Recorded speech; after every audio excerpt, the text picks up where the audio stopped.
ஒன்று ராஜாக்கள் 8:11 வாசிங்க பாபு.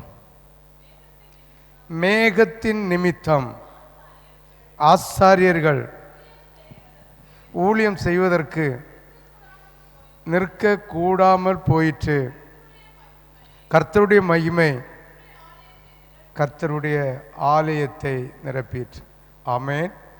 ஹல்லேலூயா, ஹல்லேலூயா. கர்த்தருடைய மகிமை கர்த்தருடைய ஆலயத்தை நிரப்பின போது, இது பழைய ஏற்பாட்டு காலத்தில் நடந்த சம்பவம். இன்று புதிய ஏற்பாட்டு காலத்தில் கர்த்தருடைய பரிசுத்த ஆவியானவர், அன்று மகிமைன்னு சொல்லக்கூடிய அந்த பிரசன்னம் இன்று கர்த்தருடைய பரிசுத்த ஆவி. அதான் மகிமை இறங்கின போது, கர்த்தருடைய ஆவி இறங்கின போது ஆசாரியர்கள் ஊழியக்காரர்கள் நிற்க முடியாமல் போயிற்று. ஆமென், ஹல்லேலூயா. ஊழியக்காரர்கள் நிற்க முடியாமல் போயிற்று. ஆண்டவராகிய தேவனுடைய மகிமை முழுவதுமாய் இறங்கினால் ஆசாரியர்கள் நின்று ஆராதிக்க கூட முடியாத சூழ்நிலையில் இருக்கும்.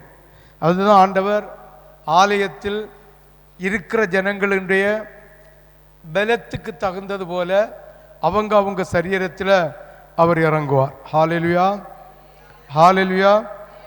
பலன்னா மாம்ச பலனோ நம்ம எலும்பு பலமோ இல்லை, ஆவியின் பலம். ஆமென்.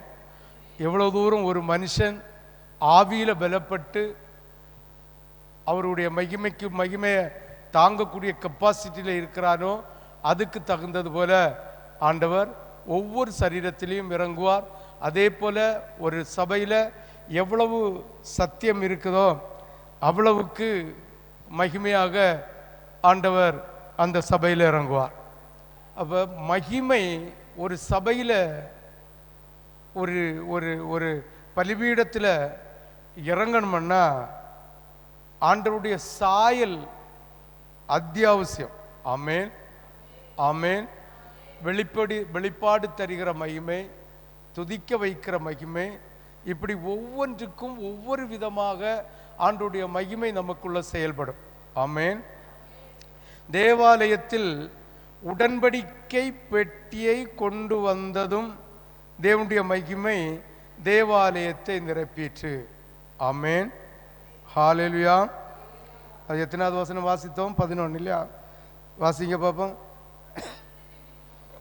மேகத்து நிமித்தம் ஆசாரியர்கள் ஊழியம் செய்வதற்கு நிற்க கூடாமல் போயிற்று.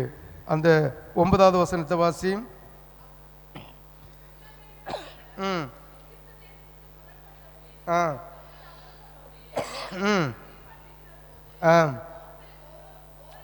அந்த பெட்டியில்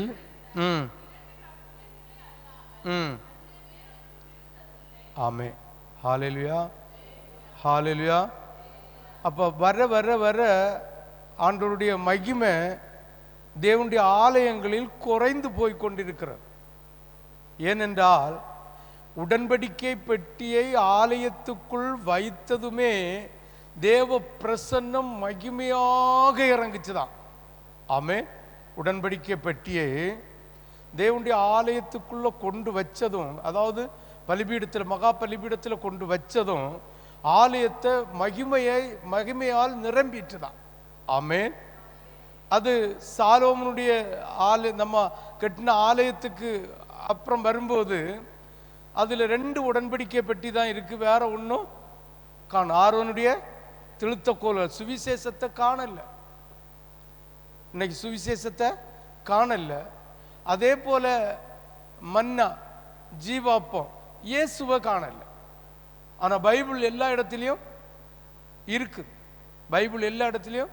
அதுதான் இன்னைக்கு ஜனங்கள் சொல்றாங்க, நாங்களும் பைபிள் வசனத்தை தான் வாசிக்கும், நாங்களும் இயேசுவை தான் ஆராதிக்கும், ஆனால் சுவிசேஷம் அந்த இடத்துல இல்லை, அந்த இடத்துல ஜீவாப்பம் இல்லை.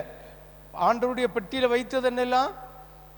ஒரு பொற்கிணத்தில் ஜீவாப்பமும் ஆரோனுடைய திழுத்த கோலும் ஜீவாப்பம் கட்டளை கற்பலகை, அதான் பைபிள். கற்பலை இந்த 3 இருந்துதான். இப்போ நீங்க பார்த்தீங்கன்னா 9வது வசனத்தை வாசிங்க. கற்பலவை 2 அல்லாம வேறு ஒன்றும் இல்லை. அப்ப இன்னைக்கு எல்லா சபைகளிலும் பைபிள் இருக்குது. ஆனா ஜீவ அப்பம் இயேசு என்ன இல்லை இல்லை. அதே மாதிரி திளிர்த்த கோல் சுவிசேஷம், ஆண்டவரை பற்றி சபையிலிருந்து கிளம்பி ஒவ்வொரு தெருவா ஆண்டவரை பற்றி சொல்லுகிற அந்த அந்த ஊழியம் இல்லை. ஆமென். இன்னைக்கு நிறைய சபைகளில் பார்த்தீங்கன்னா வீடு சந்திக்க, அதாவது வீடு சந்திக்கன்னு சபையில் உள்ள வீடு மட்டும் இல்லை, தெருவில் உள்ள வீடை சந்திக்கிறாங்க, ஜோம் பண்ணுறாங்க, கையில் காசுக்காக போகிறாங்க. எந்த வீட்டில் காசு கிடைக்குமோ அந்த வீடை நோக்கி ஜோம் பண்ண போகிறாங்க, காசை வாங்குறாங்க, வராங்க, அவங்களுக்கு ஜெபத்தை பண்ணி ஒரு ஒரு நல்ல வார்த்தையை சொல்லிட்டு வராங்க. சுவிசேஷம் சொல்வக்கு இன்னைக்கு சபை முன் வரல. ஆமென், ஹல்லேலூயா. காசுக்காக பணத்துக்காக ஊழியம் நடக்கிறது, வசனத்தை மட்டும் வச்சு, கற்பலகை மட்டும் வச்சு. அப்போ தேவனுடைய மகிமை சபைகளில் இன்னைக்கு குறைஞ்சு கொண்டே வருகிறது. ஆராதனை நடக்கு, துதி நடக்கு, தேவனுடைய மகிமை, தேவனுடைய பிரசன்ஸ் இன்னைக்கு சபைகளில் குறைஞ்சு கொண்டே வருகிறது. ஆமே, ரீசன் தேவன் இல்லை, தேவனுடைய சுவிசேஷகம் இல்லை. ஆமேன், ஹல்லேலூயா. அன்று தேவனுடைய உடன்படிக்கை பெட்டியை கொண்டு வைத்ததும் அந்த உடன்படிக்கை என்கிற வசனம், அந்த இயேசு, அந்த சுவிசேஷம் அந்த அந்த சபையில நிலைச்சிருந்தது நிமித்தம் ஆசாரியனே நிற்க முடியாத அளவுக்கு பிரசன்னம் இறங்குதான். ஆமே, ஞாயிற்றுக்கிழமை திருவிருந்தில் கை போட்டோம், ஆண்டவரை ஆராதித்தோம், துதித்தோம். இன்னைக்கு திங்கள், செவ்வாய், புதன், இந்த 3 நாளையில் உண்மையிலேயே நான் சுவிசேஷம் அறிவிச்சேன்னு சொன்னவங்க மட்டும் கை வைத்துங்க. அவ்வளோதான். பார்த்தியா, பாக்கி யார் அறிவிக்க? அப்போ உடன்படிக்காத ஆண்டவருக்கு உடன்படிக்கை பெட்டிக்குள்ள இன்னைக்கு சுவிசேஷம் குறையுது. உடன்படிக்கை பெட்டின்னா அவர் வைக்கிற உடன்படிக்கை அவருடைய ஆலயமாகிய நம்முடைய சரீரத்தில். ஆமே, இயேசுவை சுமந்து செல்லுகிற ஒன்று இல்லை, ஆனால் வசனம் இருக்குது. அதே மாதிரி சுவிசேஷம் இல்லை, சுவிசேஷம் இல்லை. சுவிசேஷம் இருக்க வேணும், ஆண்டவருடைய வசனமும் இருக்கணும், இயேசுவும் இருக்கணும். ஆமென், ஹல்லேலூயா. இந்த 3ம் இருந்தாதான் நம்ம சரீரத்திலேயே நம்ம ஒரு நேரமும் குறைவில்லாத மகிமை நம்ம கூட இருக்கும். ஆமென். அப்போ பாருங்க, அந்த அந்த சுவிசேஷம் நமக்குள்ள இல்லாம இயேசு மட்டும் நமக்குள்ள இருந்து அவருடைய வார்த்தை இருந்தாலும் பிரயோஜனம் இல்லை. ஆமென். அதே மாதிரி அவருடைய வார்த்தை இருந்து இயேசு இல்லாம, அவருடைய சுவிசேஷம் இல்லாம, அதாவது ஏதாவது ஒன்று மட்டும் நம்மகிட்ட இருந்தா பிரயோஜனமே இல்லை. ஆமென், ஹல்லேலூயா. அப்போ 24 மணிக்கூறும் தேவன் நம்மோடு மகிமையாக இருக்க வேண்டும் என்றால் இந்த 3ம், இந்த உடன்படிக்கை பெட்டியாகிய அவருடைய ஆலயத்தில் இந்த 3ம் இருக்கணும். உங்களுடைய சரீரம் யாருடைய ஆலயம்? தேவனுடைய ஆலயம். தேவனுடைய ஆலயத்தில் இந்த ஆலயமாகிய இந்த உடன்படிக்கை பெட்டி, ஆண்டவர் இந்த தேவனுடைய ஆலயத்துக்காக தந்திருக்கிற உடன்படிக்கை பெட்டியாகிய நம்முடைய சரீரத்துக்குள்ள இந்த 3ம் இருக்கணும். இல்லைங்க கர்த்தருடைய மகிமை என்ன செய்யாது? இருக்காது, தாறு மாறு நடக்க தான் செய்யும். ஹல்லேலூயா, ஹல்லேலூயா, ஹல்லேலூயா. இன்று அநேக கிறிஸ்தவர்களுக்குள்ள வசனம் இருக்குது, சுவிசேஷம் இல்லை. சுவிசேஷம் இருக்குது, இயேசு இல்லை. இயேசு இருக்காரு, வசனம் இல்லை. ஏதோ ஒன்று வைத்திருப்பாங்க, வைத்துட்டு கோணலும் மாறுபாடான சந்ததிகளுக்கு கூட நடப்பார்கள். ஆமே. அப்போ சுவிசேஷம் நிச்சயம் இருக்கணும். அப்போ நம்மளால் முடிஞ்ச அளவு ஒவ்வொரு நாளும் சுவிசேஷம் ஆர்வனுடைய கோல் இருக்கணும். வசனம், ஆண்டோடைய வார்த்தை நம்மோடு இருக்கணும். இயேசு நமக்குள்ள வாசம் செய்யணும். ஆமே. இது மூணு இல்லையெங்கிலும் வாயு எப்படி தான் போகும்? தார்மாரா போயிட்டே இருக்கும். இது மூணு இல்லையெங்கிலும் நித்திய மகிழ்ச்சி என்ன செய்ய முடியாது? காண முடியாது. ஆமேன். பாருங்க, தேவாலயத்தின் உடன்படிக்கை பெட்டியை கொண்டு வைத்ததும் தேவனுடைய மகிமை தேவாலயத்தை நிரப்பிற்று. எங்கு கர்த்தருடைய வார்த்தை நிலைத்து நிற்கிறதோ, எங்கு கர்த்தருடைய வார்த்தைக்கு கீழ்ப்படியும் மக்கள் இருக்கிறார்களோ, அங்கே கர்த்தருடைய மகிமை வாசமா இருக்கும். ஆமே. எங்கு கர்த்தருடைய வார்த்தை இருக்கிறதோ, எங்கு வார்த்தைக்கு கீழ்ப்படிய மக்கள் இருக்கிறார்களோ, அங்கு கர்த்தருடைய மகிமை எப்படி இருக்குமா? பிரகாசமா இருக்கு. ஆமே. நீங்க எல்லாம் கர்த்தருடைய வார்த்தை நமக்கு இருக்கு இல்லையா? ஐயோ பாஸ்டர் அப்போ அவ்வளவு வசனத்தை எப்படி வங்கண்டு அடிக்காருன்னு தெரியாது, வசனத்தை பேசிட்டே இருக்கு. அப்போ நல்லா புரிஞ்சுக்கணும், ஆண்டவராகிய தேவன் நம்ம சபைக்கு வார்த்தை வசனத்தை மகிமையாக தந்து கொண்டிருக்கிறார். இந்த வசனத்துக்கு கீழ்ப்படிகளா? இந்த வார்த்தைக்கு கீழ்ப்படிகளா?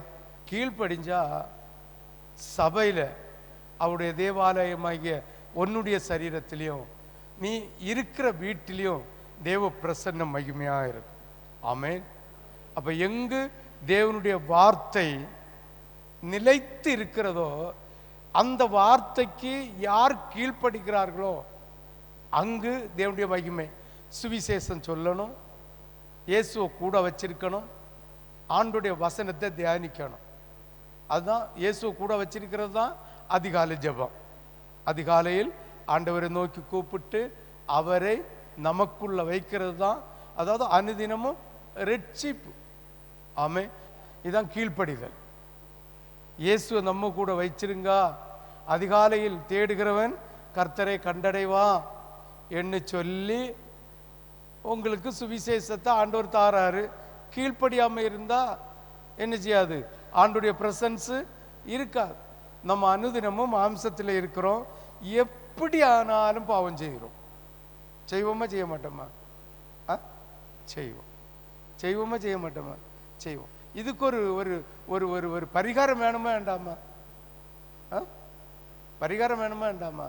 இப்போ ஒரு சிஎஸ்ஐ வீட்டில் போய் குடுகுடுப்பகாரம் பரிகாரம் சொன்னோம், அந்த ஞாபகம் வருது. நல்லகா அலம்பறக்குது, நல்லகா அலம்பறக்குது, கிடு கிடு கிடு கிடுன்னு அடிச்சானா. உங்கள் வீட்டுக்குள்ள ஒரு தோஷம் இருக்கு, ஒரு தோஷம் இருக்கு, ஒரு தோஷம் இருக்குன்னு சொன்னானா. அப்போ அந்த சிஎஸ்ஐக்கார அம்மா சொல்லிச்சான், நான் உங்களுக்கு காணிக்கையும் தர மாட்டேன், உங்களுக்கு தோஷத்தை தீர்க்க எங்களுக்கு வேண்டாம். எனக்கு தெரியாம்மா, நீங்கள் எங்கள் வழியை நீங்கள் பின்பற்ற மாட்டியா, எங்கள் வழியை பின்பற்ற மாட்டியா, அதுக்கு உங்களுக்குள்ளே ஒரு பரிகாரம் இருக்கு. வெட்டுமணி கோயில். என்ன கோயில் சொல்லுங்களா? அங்க என்ன இருக்கு?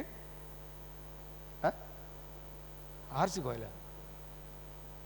அங்க என்ன இருக்கு? என்ன இருக்குன்னு விக்கிரகம் இருக்கு. இந்த செக்கமேட்டை இருக்கிறது என்னது? விக்கிரகம். ஆமே.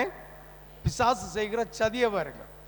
சொல்றான், அங்க போய் ஒரு வெள்ளிக்கிழமை ஊத்திய கஞ்சிய பொருத்தனை பண்ணி அரிசி வேண்டி கொடுத்து கஞ்சி ஊத்து.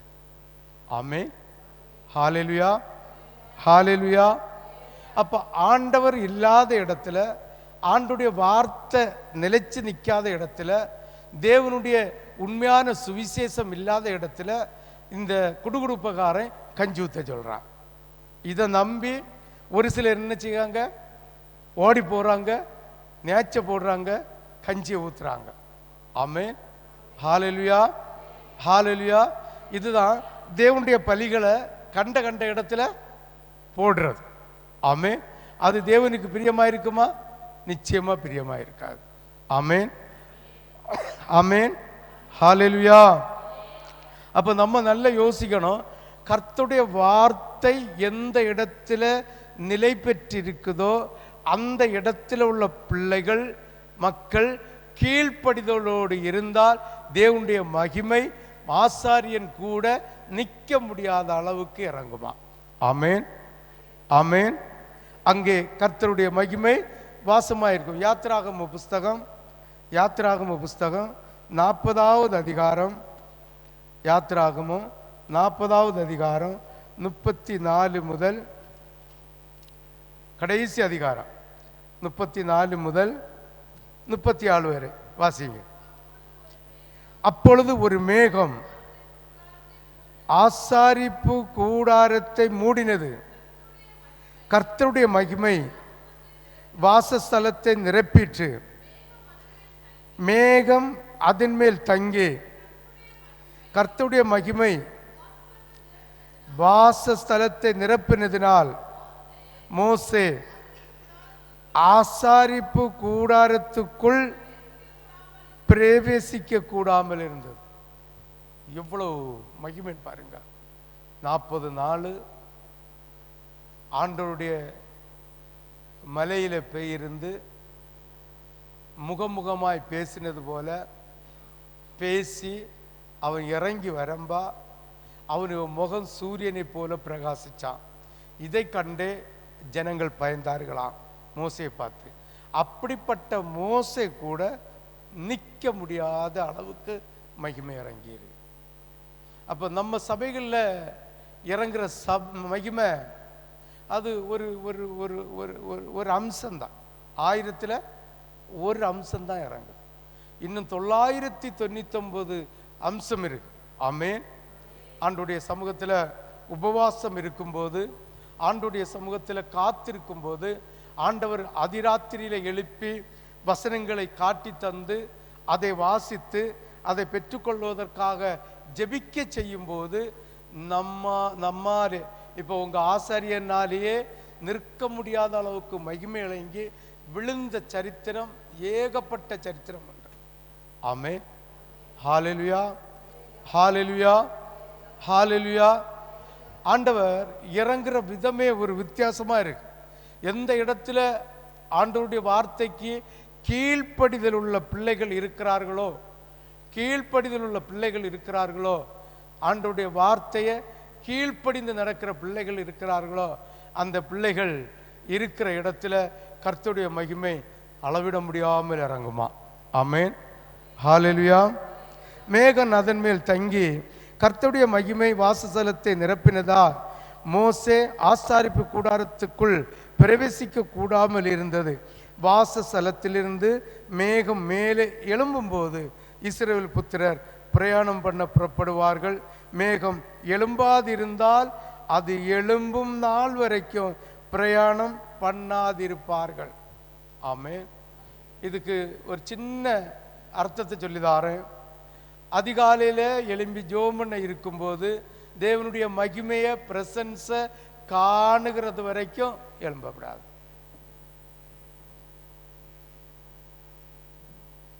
எழும்புனா அன்னைக்கு குழப்பந்தான், எழும்புனா அன்னைக்கு குழப்பந்தான். ஆமென். ஹல்லேலூயா, ஹல்லேலூயா. சரி, 36 37 மேகம் எழும்பாதிருந்தால் அது எழும்பும் நாள் வரைக்கும் பிரயாணம் பண்ணாதிருப்பார்கள். புரியுதா உங்களுக்கு? தேவனுடைய மகிமை இறங்கி நம்மை விட்டு போகிறது வரைக்கும் அதிகாலை ஜெபம் முடிச்சப்படாது. நான் சொன்ன சிலவங்க நினைப்பாங்க, எவ்வளோ நேரம் தான் ஜெபம் பண்ணியது, காலையில் எழும்பி மூத்தையும் கழுவிட்டு அப்படி தானேக்கா முழங்கால் போட்டு ஜெபம் பண்ணா எவ்வளோ நேரம் தான் ஜெபம் பண்ணியது. ஜெபத்துக்கு அருமை இதுதான். ஜெபம் தொடங்கி பாவ மன்னிப்பு கேட்டு ஆண்டோடைய பிரசன்னை இறங்கி அந்த பிரசன்னம் நம்மை விட்டு மாறும் வரைக்கும் முழங்காலில் இருந்தால் முழங்கால், உட்கார்ந்தா உட்கார்ந்து, எழுந்தி சிந்தினா அவருடைய பலத்தின் பிரகாரம் அதை விட்டு எழும்ப விடாது. ஆண்டவர் நம்மளை மன்னிச்சு நமக்கு தர வேண்டியதெல்லாம் தாரது வரைக்கும் அந்த மகிமை நம்ம கூட இருக்கும். எப்போ மகிமை போகுதோ அப்போ நமக்கு தர வேண்டிய தந்தாச்சு, மன்னிக்க வேண்டிய மன்னிச்சாச்சுன்னு அர்த்தம். அப்போ நல்லா புரிங்க, ஆண்டோடைய மகிமை எழும்பி போகிறது வரைக்கும் நம்ம எழும்ப விடாது. ஹல்லேலூயா. சரி, பாருங்க, கர்த்தருடைய ஆசாரிப்பு கூடாரத்தை நிரப்புவதுடன் யாத்திராம புஸ்தகம் முடிவடைகிறது. 40வது அதிகாரம் கர்த்தருடைய கூடாரத்தை நிரப்புகிறதோட அந்த அதிகாரம் முடிவடைகிறது. இதனுடைய வெளிப்பாடு 1000 வருஷ அரசாட்சி வரை இருக்கு. ஆமென், ஹல்லேலூயா. இந்த வெளிப்பாடு ஆண்டவராகிய இயேசு கிறிஸ்து உண்மையான திருச்சபை மூலம் நமது மக்கள் மத்தியில் வாசமாய் இருப்பதை, அடையாளமாய் இருப்பதை காட்டுகிறார். 1000 வருஷ அரசாட்சியிலும் இருக்கிறதை காட்டுகிறார். அது மட்டுமில்ல, உண்மையாயிருக்கிற மக்கள் இருக்கிற, உண்மையாக மக்கள் இருக்கிற சபையில அவர் பிரசன்னமாகிறத யாத்திராமுகத்தில் நமக்கு முன்மொழிஞ்சிருக்கிறார். ஆமென், ஹல்லேலூயா, ஹல்லேலூயா.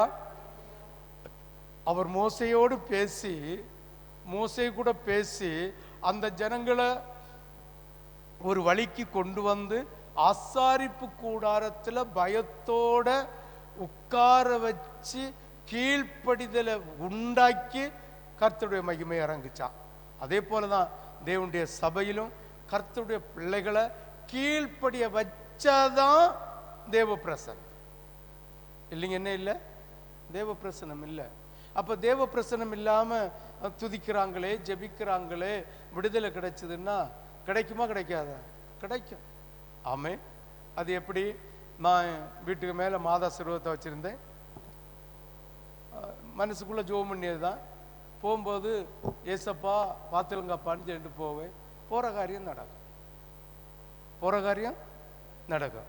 ஆனா குடி மாறாது, சமாதானம் இல்லை, சந்தோஷம் இல்லை, சண்டை மாறாது, ஒரு நிம்மதியே என்ன செய்யாது, கிடைக்க. ஆசீர்வாதம் கிடைக்குது.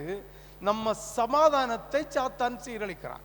நமக்கு தேவையான ஆசீர்வாதத்தை பிசாசு தருகிறான். ஆனா குடும்பத்தில் இருக்கிற சமாதானத்தை அவன் சீரழிக்கிறான். கடைசியில் எங்க போவோம்? குடிச்சு வரிச்சு செத்து போவோம், இல்லைங்க தூக்கு கயிறுட்டு போயிடும், இல்லைங்க ஏதாவது ஒன்றில் அந்த ஆத்மா எணிஞ்சிடும், அழிஞ்சு போயிடும். ஆமே. அப்போ உலக ஆசீர்வாதம் முக்கியம் இல்லை, தேவனுடைய மகிமை முக்கியம். ஆமே, ஹல்லேலூயா. பாருங்க, இந்த வெளிப்பாடு ஆண்டவராக இயேசு கிறிஸ்து உண்மையான திருச்சபை மூலம் தமது மக்கள் மத்தியில் வாசமாய் இருப்பதை, முன் அடையாளமாய் இருப்பதை காட்டுகிறது. 1 கொரிந்தியர் 3வது அதிகாரம், 1 கொரிந்தியர் 3வது அதிகாரம் 16-17. நீங்கள் தேவனுடைய ஆலயமாய் இருக்கிறீர்கள் என்று, தேவனுடைய ஆவி உங்கள் மீது வாசமாய் இருக்கிறது என்றும் அறியீர்களா? ஒருவன் தேவனுடைய ஆலயத்தை கெடுத்தால் அவனை தேவன் கெடுப்பார். தேவனுடைய ஆலயம் பரிசுத்தமாய் இருக்கிறது, நீங்களே அந்த ஆலயம். ஆமென், ஹல்லேலூயா. அப்ப தேவனுடைய மகிமை அன்னைக்கு கூடாரத்தில் இறங்குச்சு. ஆமே, அன்னைக்கு ஆசாரிப்பு கூடாரத்தில் இறங்குச்சு. ஆசாரியர் நிக்க முடியாத அளவுக்கு மகிமை நிரம்பிச்சுதான். இன்னைக்கு அந்த மகிமை ஒவ்வொருவருடைய சரீரத்திலும் இறங்குறது. அதுதான் அன்னைக்கு ஆசாரிப்பு கூடாரத்தில் இறங்கின மகிமை இன்று அவருடைய ஆலயமாகிய நம்முடைய சரீரத்தில் இறங்குது. ஆமே. அப்ப நம்ம சரீரமாகிய நாம், ஆண்டவருடைய ஆலயமாகிய நாம் அவருக்கு உண்மை உள்ளவராயிருக்கணும். ஆமே. உண்மை உள்ள ஜனங்கள் எப்படி நிலைத்திருந்தார்களோ, நிலைத்திருந்தவர்கள் மேல ஆண்டவருடைய மகிமை இறங்கினது போல புதிய ஏற்பாட்டில் அவருடைய ஆலயமாகிய நீயும் நானும் உண்மை உள்ளவர்களாய் இருந்தால் அவர் மகிமையாக இறங்குவார். ஆமென், ஆமென். அதிகாலை ஜெபத்துக்கு முறை இதுதான். ஆமென். சூரியன் உதிக்க முன்ன என்ன செய்யணும்? எழும்பி சூரியன் உதிக்க முன்ன முடிச்சான். ஆமென். சூரியன் உதிச்ச பிறகு பிரசன்ஸ் ஆட்டோமேட்டிக்காக போயிடும். நம்மகிட்ட இருக்காது. மன்னா காண முடிஞ்சுதா? வெயில் ஏற ஏற வெளிச்சம் வேற வேற பனிக்கட்டிய போல உருவி போச்சுதான் மன்னா. ஆமென். அப்போ இயேசு என்ன செய்ய முடியாது? காண முடியாது. அப்போ ஒரு 4 மணி 4:30 மணி 5 இன்னைக்கு இந்த உள்ள கிளைமேட்டு 6 6:15 தான் என்ன செய்யுது? பொழுது விடியுது. அப்போ 4:30 4 5 மணிக்கு முன்னாலேயே எழும்பி ஜெபம் பண்ணதான் இந்த வெயில் ஏற முன்ன வெளிச்சம் வர முன்ன நம்ம ஜெபம் முடியும். எல்லாம் வெளிச்சம் வந்தாச்சு தானே ஜெபம் முடியும். இனி இந்த வெளிச்சத்துக்கு அப்புறம் நீ ஜெபம் பண்ணா இயேசுவை கண்டடைய முடியுமா? 100க்கு 100 கண்டடைய முடியாது. பின்ன வருந்தி விழிச்சா ஒரு ஷேட் அடிச்சுட்டு போகும். ஆண்டவருடைய முழு பிரசன்னத்தை முழு மகிமையை அனுபவிக்க முடியாது. ஆமென், ஹல்லேலூயா. பின்ன விழிச்சு ஆண்டவரேன்னு விழிச்சா ஒரு சின்ன ஷேட் அடிச்சுட்டு என்னாவார், ஒரு சந்தோஷத்தை தர. ஆமென், ஹல்லேலூயா. அப்ப தேவனுடைய ஆலயமாகிய நீ உண்மை உள்ளவர்களாய் இருந்தால் கர்த்தர் நீ தாங்கிக் கொள்ள முடியாத அளவுக்கு மகிமையினால் உன்னை நிரப்புவார். ஆமென். வாசிங்க 2 வசனத்தையும். 1 கொரிந்தியர் 3வது அதிகாரம் 16 17. நீங்கள் தேவனுடைய ஆலயமாய் இருக்கிறீர்கள் என்றும் தேவனுடைய ஆவி உங்களில் வாசமாய் இருக்கிறதென்றும் அறியாதிருக்கிறீர்களா? ஒருவன் தேவனுடைய ஆலயத்தை கெடுத்தால் அவனை தேவன் கெடுப்பார். தேவனுடைய ஆலயம் பரிசுத்தமாய் இருக்கிறது, நீங்களே அந்த ஆலயம். ஆமென், ஆமென், ஹல்லேலூயா, ஹல்லேலூயா, ஹல்லேலூயா. யாருக்கெல்லாம் புரியுது? எபேசியர் 2வது அதிகாரம்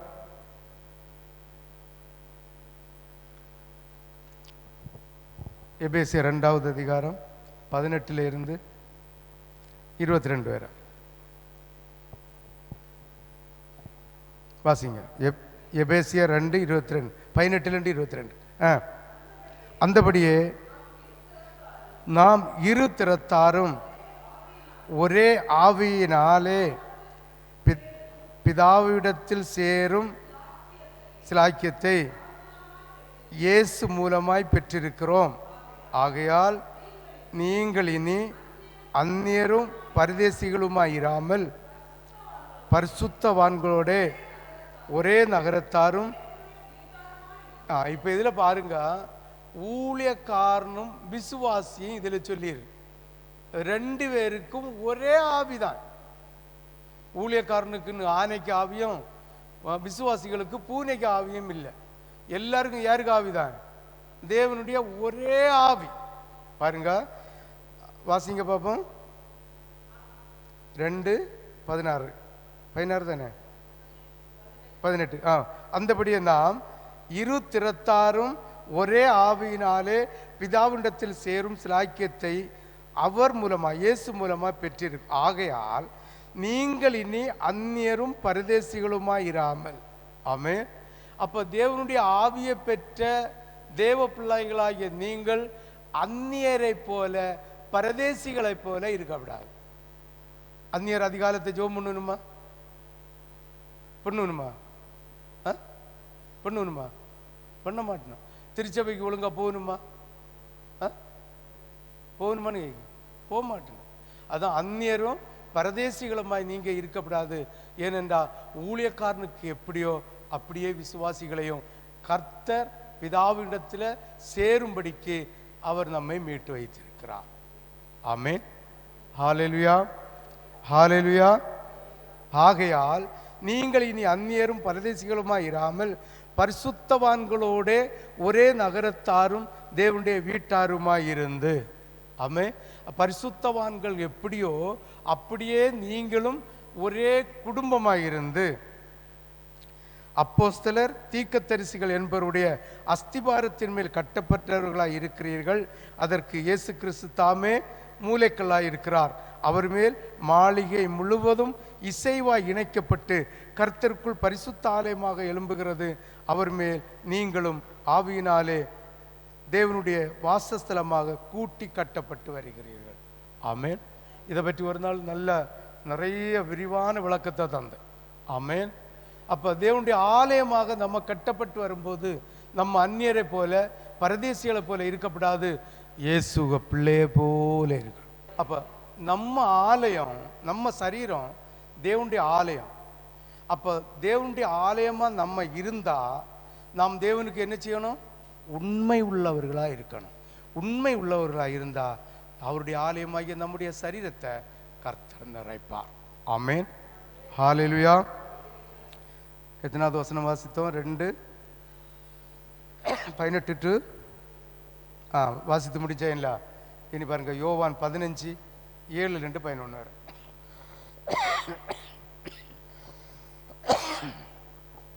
சீக்கிரமா. இனி நீங்கள் என்னிலும் பாருங்க, ஆண்டவராகிய இயேசு நம்ம இயேசுக்கு வார்த்தையில நிலைத்து இருக்கணும். அதாவது இயேசுவுக்கு உண்மை உள்ளவர்களாக இருந்தா இயேசு நம்மோடு இருப்பார், பிதா நம்மோடு இருப்பார், நாம் மிகுந்த கனிகளை கொடுப்போம். ஆமென். நம்ம மிகுந்த கனிகளை எடுப்போம். யோவான் 17:14-22 உம்முடைய சத்தியத்தினாலே அவர்களை பரிசுத்தமாக்கும், உமது வசனமே சத்தியம்.